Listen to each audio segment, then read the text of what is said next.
안녕하세요. 영화 한 잔의 주인장입니다. 오늘은 6월 말을 기념해서 주절주절 떠들어보는 이달의 영화 시간이 돌아왔습니다. 6월달은 정말 이제 여름이 다 왔구나를 체감을 들 정도로 슬슬 너무 더워지고 또 한 주 한 주마다 대작이 쏟아져 나와서 발빠르게 영화관에 다녀보았는데요. 그래서 금요일마다 올라가는 빠르게 마신 한 잔도 꾸준하게 올리고 있으니까 많이 봐주시고요. 월요일마다는 커브 필름 영화 이론 장르론 시리즈의 마지막을 나리게 됐습니다. 사실 이렇게 영화 이론을 시리즈로 처음 만들어봐서 많이 부족할 겁니다. 많이 부족할 거고 그럼에도 불구하고 항상 봐주시는 구독자 여러분들 감사드립니다. 그렇게 상업 영화들도 좀 많이 보려고 노력을 하고 그럼에도 불구하고 너무 더우면 또 집에 있어서 OTT로 영화를 많이 봤습니다. 그래서 주인장이 6월에 본 영화는 뭐냐? 그걸로 가기 전에 화면에 보이는 영화들에 대해서 스포일러 가득한 주인장의 잡담이 기다리고 있습니다. 스포일러를 당하기 싫으신 분은 여기서 영상을 멈추고 영화 관람 후 시청하시길 바랍니다. 그럼 시작할게요. 일단은 제가 너무 기대했던 상자 속의 양을 보러 다녀왔습니다. 상자 속의 양을 개봉한 날에 바로 본 건 아니고요. 개봉하고 나서 그 주말에 봤나? 그럴 거예요. 디스클로저 데이랑 같이 개봉을 했거든요. 고레에다 히로카즈 감독의 영화를 극장에서 본 게 이번이 세 번째입니다. 첫 번째가 브로커였고 두 번째가 괴물이었고 세 번째가 바로 이 상자 속의 양이었는데 첫 번째 브로커를 볼 때는 사실 그 뭉클한 포인트가 잘 맞았다라는 뿐이지 영화적인 완성도가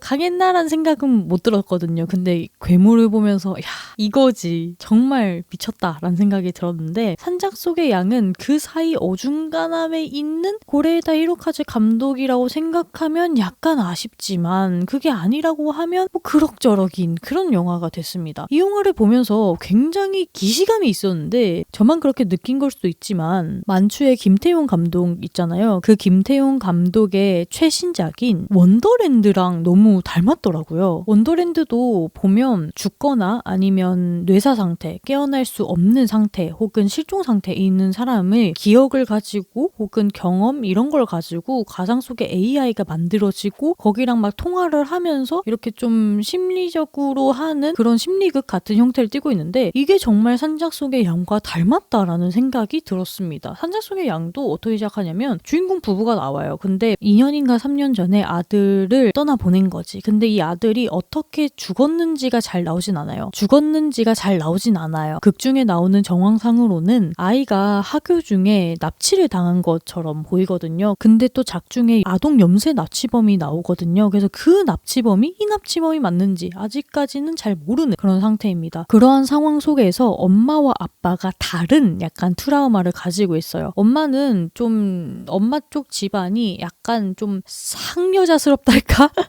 그렇거든요. 엄마의 엄마도 투박하시고 엄마 쪽도 되게 부드럽고 잘 보이나 엄마의 역할은 난 하지 못하겠다라는 그런 말을 하기도 하고 그럽니다. 근데 아빠의 트라우마는 아빠는 원래 자기가 데려갔었어야 됐거든요. 그 하굣길을. 근데 파친코를 하다 늦었어요. 너무 잘 나온 거야. 구슬이 끝도 없이 나와. 그래가지고 아이를 늦게 데리러 갔는데 그 사이에 유괴가 된 거죠. 그래서 아빠는 이 범인을 잡아야겠다라는 집착이 있고요. 엄마는 내가 다시 한번 엄마의 역할을 해보고 싶다. 못해준 걸 해보고 싶다. 이런 집착이 있는 것 같아요. 그러한 욕망, 소망 같은 것으로 휴머노이드인 아들이 나오는데 이 아들은 일단 가족과의 갈등도 있지만 그 바깥 세계의 휴머노이들과의 관계성도 있어요. 그래서 이 영화에서 가장 좀 의아해지는 부분 중에 하나가 딱 이 지점입니다. 잘 보면 영화가 뭔가 이분화가 돼 있는 것처럼 가족 안에서 일어나는 일 그리고 가족 바깥에서 일어나는 일로 나눠져 있는 것 같아요. 가족 안에서는 엄마와 아빠 휴머노이드 해가지고 이 휴머노이드를 엄마와 아빠가 어떻게 받아들이고 새로운 생명으로서 새로운 가족 구성원으로서 받아들이는 역할 그 안에서 휴머노이드도 어떠한 생각을 하게 되는지를 보이게 되는데 이 휴머노이드가 이 가족에만 있지 않고 바깥의 일에도 눈을 돌리게 됩니다. 바깥의 일은 뭐냐면 상자 속의 양 세계관이 가까운 미래라고 되어 있어요. 그래서 드론으로 택배도 움직이기도 하고 휴머노이드가 좀 보편화되어 있는 그런 미래 설정입니다. 그래서 이 휴머노이드를 어떻게 볼까라고 하는 시선도 존재하고요. 실제로 이 주인공 휴머노이드와 같이 입양을 했다가 버림당하는 그런 휴머노이드도 발생을 해요. 그런 것에 얘가 눈을 돌리기 시작하는 거예요. 그러니까 사실 이 가족 가족 안에 일어났던 일과 바깥에 일어나는 일은 접점이 없거든요. 그 주인공 휴머노이드만 빼면 접점이 없는데 이게 마치 붙여지지 않은 단편을 억지로 두 개를 붙여놓은 듯한 느낌이 들기도 합니다. 아무튼 바깥쪽의 일은 이래요. 휴머노이들이 인간의 죽음으로부터 태어난 자신들을 다른 종으로 정의하고 스스로 살아가겠다고 터전을 잡는 이야기입니다. 휴머노이드 집단은 그 휴머노이드만 있는 것은 아니고 인간도 있어요. 근데 그 인간도 학대를 받아서 집을 나온 아이가 있고 휴머노이들 중에서도 이제 좀 나이가 많은 휴머노이드라던가 아니면 한쪽 손이 없는 한쪽 눈이 없는 좀 망가져 있는 버림받아져 있는 아이들이 집단을 이루고 있습니다. 그들이 그들만이 살아갈 생태계를 찾고 거길 도와주는 게 주인공 휴머노이드예요. 자, 여기서부터 조금 복잡해지기 시작하죠. 그럼 영화는 이 복잡성 다발적이잖아요. 이런 거에 대해서 잘 잡고 가야 되는데 사실 이거는 반쯤은 성공했다라는 생각이 듭니다. 반은 성공했고 반은 성공하지 못했어요. 왜냐면 어쩔 수 없게 감독이 집중한 부분은 가족 안의 이야기가 될 수밖에 없거든요. 가족 안의 구성원들끼리의 그런 갈등, 윤리적인 문제, 심리적인 문제를 잘 풀어나가고 얘를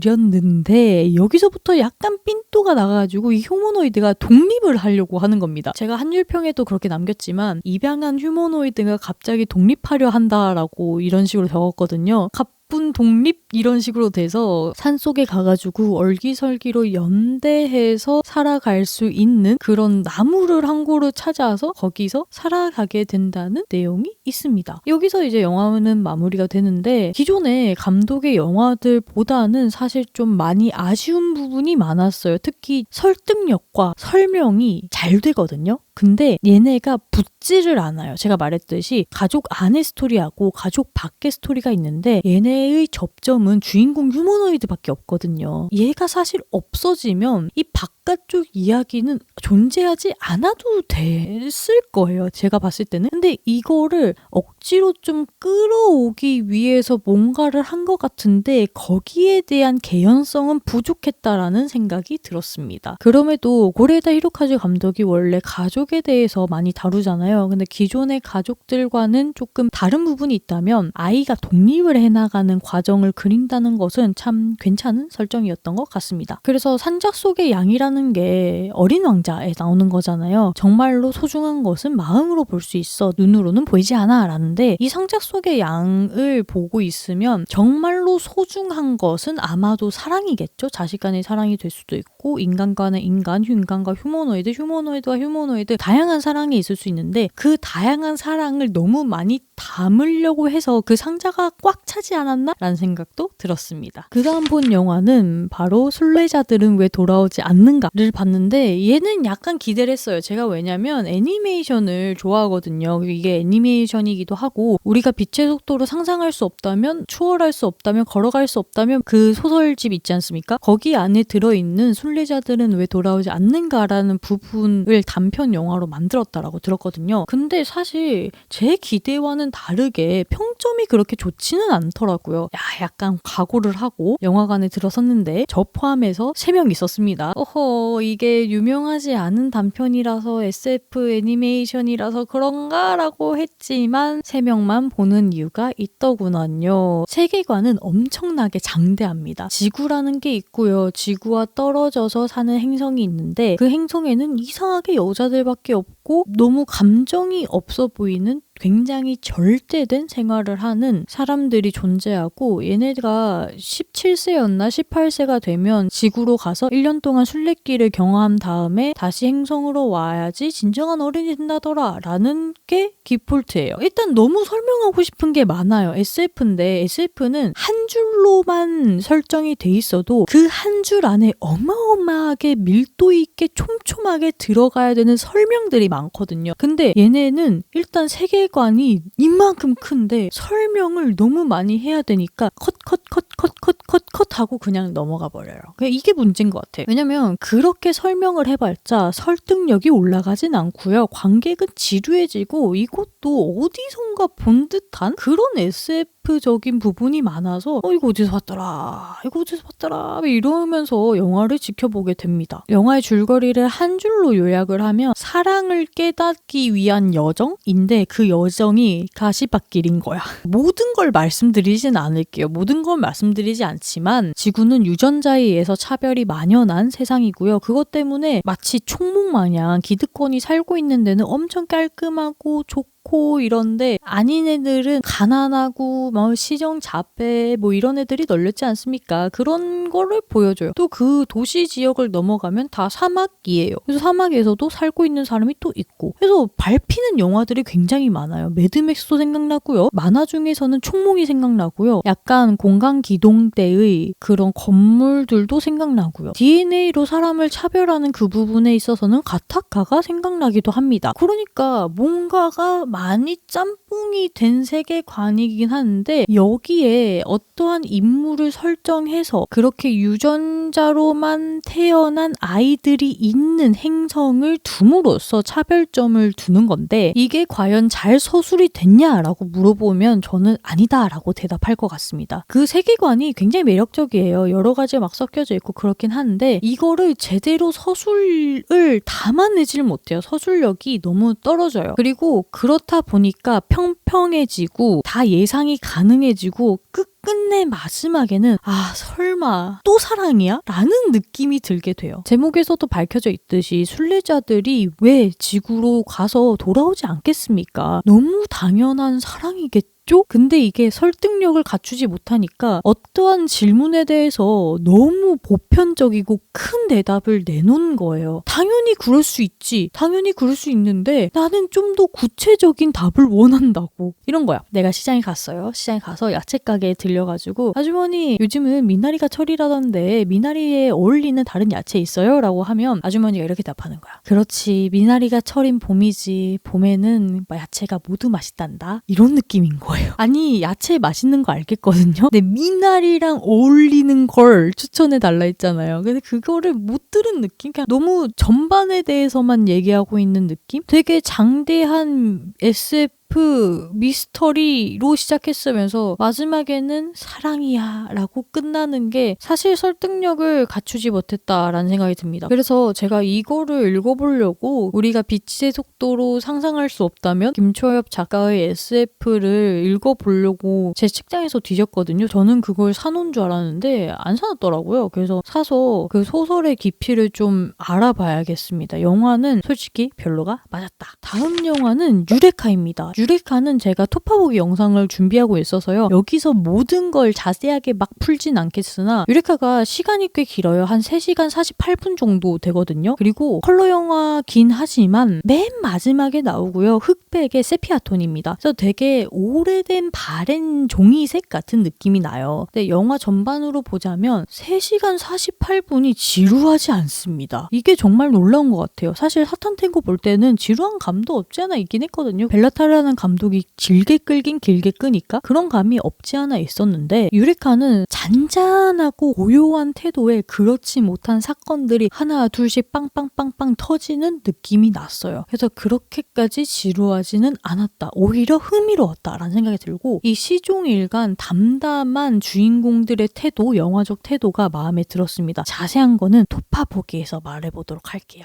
그리고 넘어가서 고전 영화 쪽도 한번 봤는데요. 바로 모던 타임즈입니다. 모던 타임즈도 토파보기 영상으로 준비하고 있는데 늘 그렇듯 토파보기 영상은 언제 나올지 모르잖아요. 그래서 모던 타임즈도 조금 얘기를 하자면 찰리 채플린의 정수인 영화가 아닐까라는 생각이 들어요. 저는 개인적으로는 그 아이유가 부른 모던 타임즈 있잖아요. 그거를 막 생각을 하면서 뭔가 흥겹게 또 봐요 미스터 채플린이 이러면서 좀 흥겨운 느낌이지 않을까라는 생각으로 모던 타임즈를 봤는데 생각보다 사회 비판이 많이 들어간 슬랩스틱 코미디였다라는 생각이 들었습니다. 이게 공장에서 노동을 하는 노동자의 이야기와 사회적 약자가 되는 그렇게 노동을 할 수밖에 없게 되는 소녀가 나오는데 이 둘의 연대가 의아하면서도 한편으로는 코미디스럽게 잘 받아들일 수도 있었고 처음에 포드 공장식 그런 산업이 들어갔을 때 있잖아요. 그러니까 곰인형을 만들 때 한 사람은 다리만 붙이고 한 사람은 팔만 붙이고 한 사람은 눈만 붙이고 그걸 계속 반복하는 공장 형식이 나왔잖아요. 그런 공장 형식에서 기계와 사람이 어떻게 변하게 되는가? 사실 기계는 변할 게 없죠. 변하는 입장은 사람이잖아요. 그 사람이 어떻게 기계에게 잡아먹히는가를 생각이 들게 하는 영화였습니다. 특히 저는 모던 타임즈를 볼 때 이게 무성 영화잖아요. 그래서 이 무성이 주는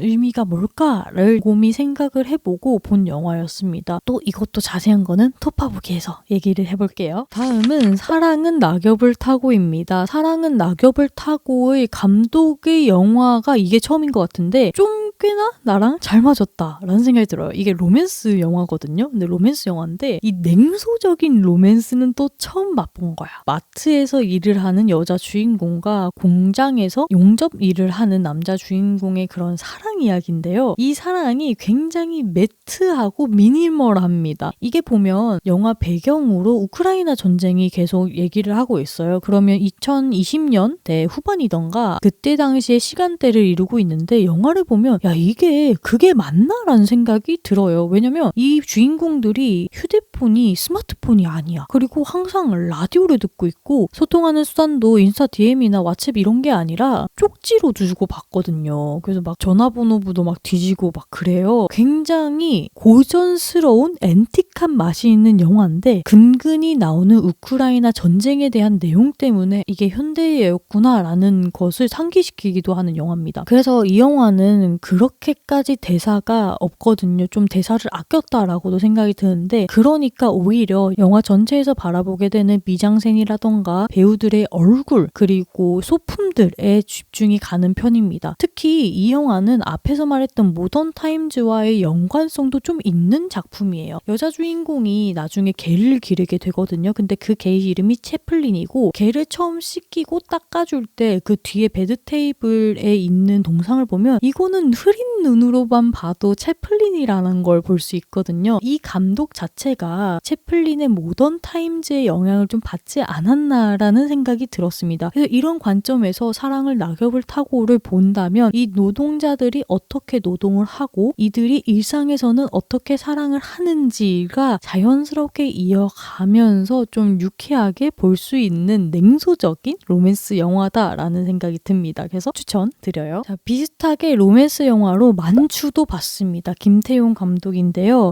저는 이 감독의 최신작인 원더랜드 있지 않습니까? 원더랜드를 극장에서 봤는데 똑같이 탕웨이가 주연으로 나오죠. 탕웨이의 역할 빼고는 사실 좀 많이 줄일 필요가 있지 않았나 아쉬운 영화긴 했습니다. 그래서 이 감독의 최신작이 원더랜드고 그 후에 영화가 또 나오진 않아서 그 전에 영화들을 보지는 않았어요. 이번에 기회가 돼서 보게 됐는데 와 생각보다 너무 좋더라고요. 제가 일단은 제 영상을 많이 보시는 분은 알겠지만 로맨스 영화를 그렇게 선호하는 편은 아닙니다. 이유가 있어요. 제가 공감을 잘 못해요. 이게 영화를 보고 로맨스가 뭔가 버려지려고 하면 이게 로맨스인가 생각이 먼저 의아함이 먼저 품게 되거든요. 그렇기 때문에 로맨스 영화를 잘 안 보다가 이 영화를 봤는데 그런 부분이 분명히 있었습니다. 이렇게까지 두 사람이 애절한 사랑 이야기였나? 라는 생각이 들긴 했어요. 그것보다는 72시간이라는 유한한 시간 안에서 만난 다정한 사람 거기에서 느껴지는 결핍 때문에 뭔가 감정적으로 동요가 되지 않았나? 라는 생각이 좀 더 들었습니다. 여기에서도 탕웨이의 연기는 진짜 최고였고요. 상대 역으로 나온 배우분의 연기도 정말 좋았습니다. 이게 보면 만추라는 영화는 그 극 속에 있는 사건을 직접적으로는 보여주지 않아요. 이게 무슨 말이냐면 거기 안에 살인사건이 2번 일어나고 또 마지막에 엔딩에서 남자 주인공과 여자 주인공이 만났는지 안 만났는지도 보여주지 않아요. 그런데 이 보여주지 않음으로 인해서 관객이 스스로 상상을 하고 이렇지 않을까 저렇지 않을까라고 과정을 하고 그렇게 봄으로써 영화가 정말 많은 스펙트럼을 가진다라는 생각이 들었습니다. 주인공인 애나는 남편을 죽이지 않았을 거라는 생각이 들어요. 왜냐면 대사나 이런 거를 정황상으로 봤을 때 애나가 좋아했던 그 첫사랑이었던 죽였던 사람이 죽이지 않았나라는 생각이 들어요. 그래야지 식당에서 왜 그렇게 했어? 왜 그런 거야? 라는 그 애나의 절규에 미안해 라고 말하는 게 조금 통할 것 같았거든요. 그리고 훈이 살인사건에 또 연루가 되지 않습니까? 얘가 좀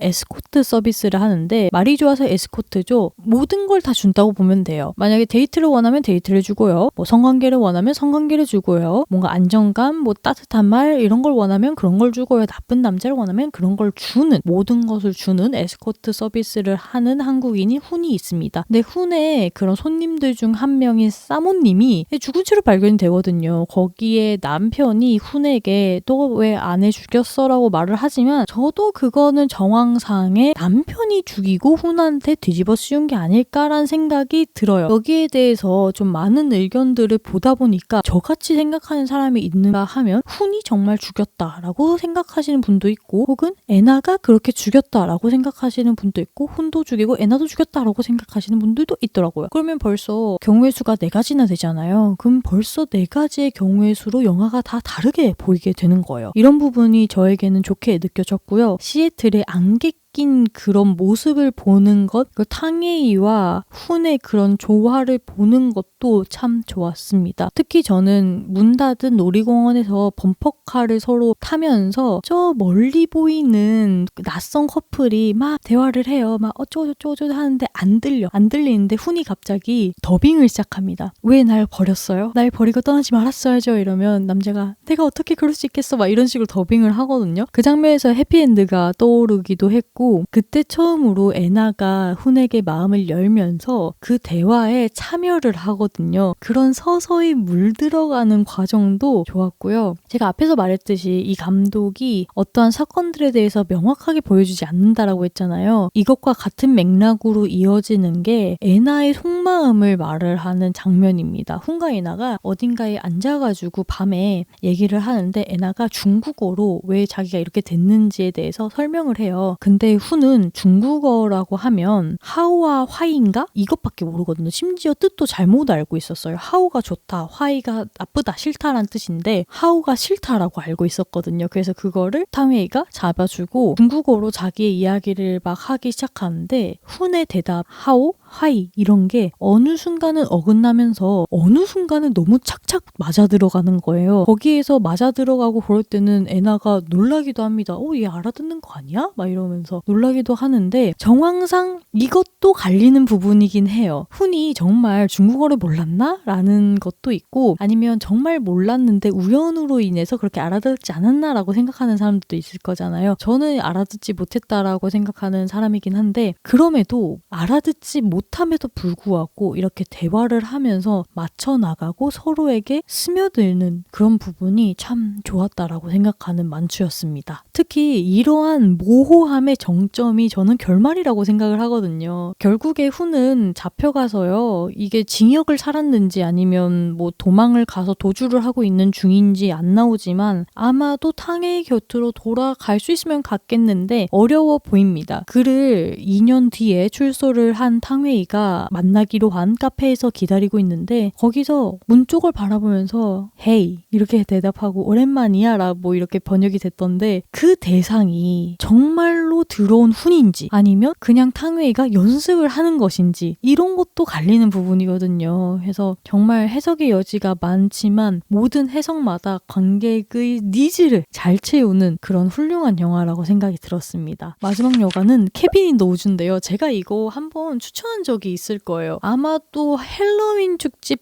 때 제가 커뮤니티로 추천을 했었나? 아무튼 추천한 적이 있는데 이 영화를 제가 한 5번 정도는 봤는데 이번에 또 다시 보게 됐습니다. 제가 왜 다시 보게 되었냐면요. 6월달에 장르론 시리즈를 준비를 하면서 이 장르라는 것을 엄청나게 잘 보여준 영화가 뭘까라고 생각을 했을 때 딱 두 영화가 생각이 났어요. 바로 기생충하고 케빈 인 더 우즈였거든요. 그런데 이제 영상의 특성상 기생충을 넣는 게 낫겠다라고 해서 케빈 인 더 우즈는 넣지는 않았는데 않았는데 이 케빈 로즈는 정말 추천해요. 혹시 안 보셨다라면 지금이라도 영상 멈추고 영화 보고 오시는 걸 진짜 강력 추천드릴 정도로 너무너무 추천해요. 왜냐면 이 영화는 맨 처음에 한 중후반부까지는 공포영화 클리셰 그대로 따라갑니다. 제가 이론 영상에서도 말했듯이 공포영화에서 마지막에 살아남는 파이널 걸이라는 개념이 있잖아요. 그 여자애는 성적으로 문란하지 않고 뭔가 처녀인 그런 걸로 나오는데 그런 클리셰를 다 써요. 다 갖다 써요. 성적으로 문란한 애가 맨 처음에 죽고 그 다음에 운동선수도 죽고 약쟁이 뭐 바보애도 죽고 그 다음에 처녀가 죽는다 뭐 이런 식으로 나아가기는 하거든요. 근데 어마어마한 반전이 있어요. 사실은 공포 영화를 만들고 있었던 단체가 있었던 거예요. 뭐냐면 이 네 인물이 오두막에 들어가서 어떠한 물건을 만져가지고 크리처가 나와서 얘네들을 싹 다 죽이게 조정하는 배우 세력이 있었던 거예요. 이 배우 세력은 이 고대신을 모시고 있는데 고대신에게 이런 거를 충족시켜주지 않으면 지구가 멸망하거든요. 그래서 지구 멸망을 막기 위해서 세계 곳곳에서는 이런 공포 영화들의 클리셰적인 것들이 일어나고 있는 세계관인 거예요. 그래서 여기서부터 야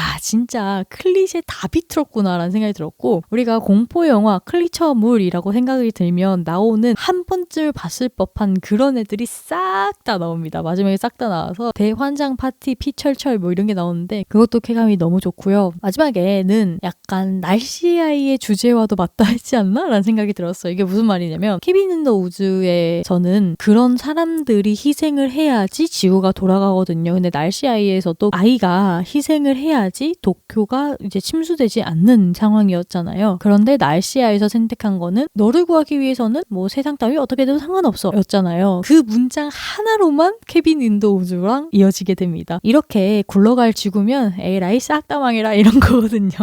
그런 게 참 마음에 들었습니다. 그래서 혹시 케빈 인 더 우즈도 여건이 되신다면 보는 것을 강력 추천드립니다. 이렇게 해가지고 주인장이 봤던 OTT 영화, 극영화들을 좀 봤는데 제가 정리해보고 나니까 극영화들을 좀 더 많이 본 6월달이긴 하더라고요. 사실은 영화를 특히 예술 영화를 좀 더 많이 보려고 했는데 이게 일주일에 2번씩 영상을 올리는 게 꽤나 품이 많이 들어가는 일이라서 서울까지 왔다 갔다 하기에 너무 힘들더라고요. 체력이 아직 부족한 탓일까요? 또 예술 영화를 바라볼 때 어디까지를 예술 영화로 쳐줘야 되나? 뭐 이런 생각도 좀 하고 있습니다. 제가 피나를 봤는데 이 영화는 제가 보기에는 예술 영화와 다큐멘터리의 사이쯤에 있는 영화였어요. 그래서 제가 느끼기에는 영화보다는 다큐에 대한 그런 스토리지에 대한 개념이 좀 더 많지 않았나라는 생각이 들었거든요. 근데 그걸 계기로 예술 영화를 봤을 때 어디까지를 수용해야 되고 어디에서는 비판을 해야 될까라는 생각이 좀 들기도 했습니다. 아마도 이달의 한자는 6월 마지막 주 월요일에 올라갈 것 같고 그 주 그러니까 7월 첫째 주 금요일에 원래 빠르게 가시는 한 잔이 올라갔거든요. 그때 제가 휴가를 떠납니다. 휴가를 떠나서 빠르게 마시는 한 잔의 소스가 되는 수요일에 영화를 못 보기 때문에 그날 예고할게요. 사탄탱고가 올라갑니다. 그래서 요분 이제 돌아오셔도 돼요. 사탄탱고 말아놨으니까요. 금요일에 즐겨주시면 됩니다. 이렇게 해서 좀 마무리를 지어보고요. 7월 달에도 이달의 영화는 돌아옵니다. 가시기 전에 구독, 좋아요, 알림 설정까지 부탁드립니다. 영화 한 잔 채널은 일주일에 한 번, 2번 정도는 꼭 올라오고 있으니까요. 영상을 놓치지 않게 구독과 좋아요, 알람 설정까지 부탁드리고요. 댓글을 다시면 주인장의 답글을 만나볼 수 있습니다. 그래서 댓글도 많이 달아주시고요. 다음에 또 찾아뵙겠습니다. 모두들 안녕!